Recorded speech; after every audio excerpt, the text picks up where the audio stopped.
Σήμερα αναλάβουμε για επισκευή ένα Samsung Galaxy A13, το οποίο είχε πρόβλημα με το Power Button. Αφαιρώντας το καπάκι, παρατηρούμε πως το καλώδιο από το Power Button δεν είναι καν συνδεδεμένο στη μητρική πλακέτα. Κοιτάζοντας το μέσα από το μικροσκόπιο, βλέπουμε ότι η θηλυκή πλευρά του κονέκτορα έχει σπάσει από τη μητρική μετά από κάποια πτώση, επομένως θα χρειαστεί να του κάνουμε αντικατάσταση.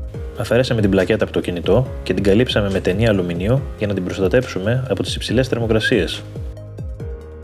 Αφαιρέσαμε τα υπολείμματα του σπασμένου βίσματος, καθαρίσαμε τη μητρική πλακέτα και είμαστε έτοιμοι να τοποθετήσουμε το νέο μας ανταλλακτικό. Ολοκληρώσαμε την τοποθέτηση του νέου μας κονέκτορα. Αυτό που μένει τώρα να κάνουμε είναι να επανασυναρμολογήσουμε τη συσκευή και να πάμε για μία δοκιμή.